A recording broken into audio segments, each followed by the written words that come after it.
Hello friends, I am Aprati. Welcome back to our channel plants space. Balsam, जिसको गुल मेहंदी या चिरा मिरा भी कहते हैं, हमारे एक व्यूअर ने बताया कि बंगाल में इसको दोपाती के नाम से भी जाना जाता है। तो ये एक ब्यूटीफुल फ्लावरिंग प्लांट है, लेकिन अभी कुछ दिनों से हमारे एक दो व्यूअर ने कमेंट किया है कि उनके प्लांट पे फ्लावरिंग नहीं हो रही है, जबकि प्लांट हेल्दी है। तो आज हम इसी टॉपिक पर बात करेंगे।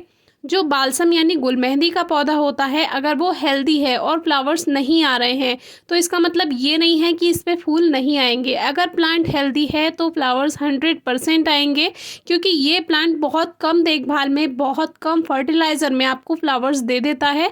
बस इसको अच्छी धूप की रिक्वायरमेंट होती है और कम पानी की ज़रूरत होती है, क्योंकि जो इसका स्टेम होता है या इसकी ब्रांचेज होती हैं, उसमें पानी ऑलरेडी होता है। तो ये हमारा एक बालसम का पौधा अपने आप ग्रो हो गया, जो कि क्राइसेंथेमम का एक वेस्ट पॉली बैग में लगा हुआ प्लांट था, और उसी के साथ ही ये अपने आप ग्रो हो गया।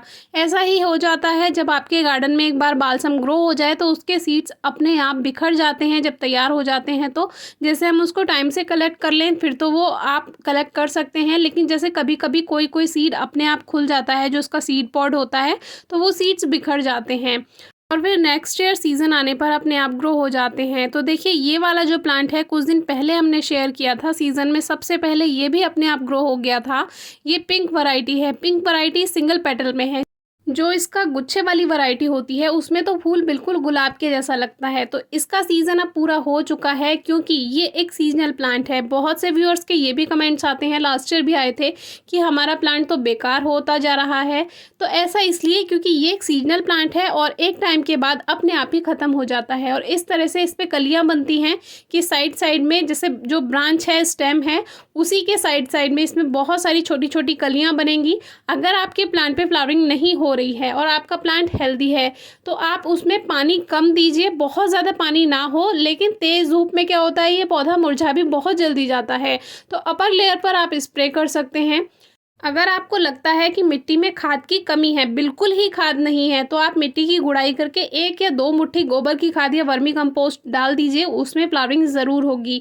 इस प्लांट को बहुत ज़्यादा खाद की रिक्वायरमेंट नहीं होती है। वेस्ट पॉट में भी जो खाली मिट्टी पड़ी हुई है, अगर आप उसमें भी सीड्स बिखेर देते हैं, वो भी जर्मिनेट हो जाते हैं और उनसे भी फ्लावरिंग होने लगती है।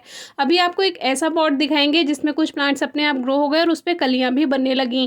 तो ये एक छोटे पॉली बैग में हमने एक कटिंग लगाई थी हिबिस्कस की, उसके साथ एक पौधा अपने आप से ग्रो हो गया और देखिए कितना हेल्दी है। आजकल बरसात के समय टिड्डे बहुत गार्डन में हो रहे हैं, छोटे छोटे ग्रेस होपर्स, तो वो भी थोड़ा अटैक कर देते हैं। इसकी सॉफ्ट पत्तियां होती हैं उस पर, तो इसको थोड़ा सा बचा कर रखिए। आप गार्लिक चिली वाला स्प्रे कर सकते हैं। और देखिए, छोटे से पॉली बैग में है, कितना हेल्दी है। तो इससे आप समझ ही जाएंगे कि इसको कोई खास फर्टिलाइजर की रिक्वायरमेंट नहीं है। और इसकी पिंचिंग के बारे में भी पूछा था एक बार, तो इसकी पिंचिंग करना ज़रूरी नहीं है, क्योंकि इसमें देखिए अपने आप ही बहुत सारी ब्रांचेस बन जाती हैं, इसलिए इसमें पिंचिंग की कोई रिक्वायरमेंट नहीं है। ये प्लांट वो है जो फुटबॉल लिली के बेबी प्लांट्स जो हमने दिखाए थे कुछ दिन पहले, उसमें ग्रो हो रखा था। तो इसको निकाल कर हमने इस पॉट में शिफ्ट कर दिया, जबकि इसमें कोई खाद नहीं है। कॉस्मॉस के पौधे इसमें लगे हुए थे और ये इसमें ग्रोथ कर रहा है। जब बहुत ज़्यादा नमी इसको मिलेगी, इसकी पत्तियाँ पीली होने लगेंगी, तो उससे पहले ही आप पहचान लें, नहीं तो उस पर फ्लावरिंग नहीं होगी।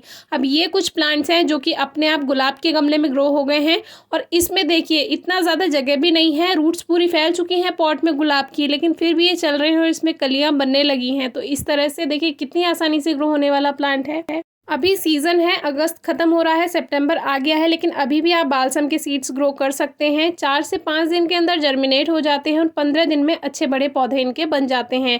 इसको छोटे से छोटे, बड़े से बड़े पॉट में लगा सकते हैं। 12 इंच के गमले में बहुत बड़ा पौधा बन जाता है और बहुत सारे फूल देता है। और छोटे पॉट में पौधा छोटा रहेगा और छोटे पौधे पर ही फ्लावर्स आ जाएंगे। तो इस तरह से आप अपने अकॉर्डिंग उसको पॉट दे सकते हैं। कोई क्वेरी हो तो ज़रूर पूछिएगा। Thank you.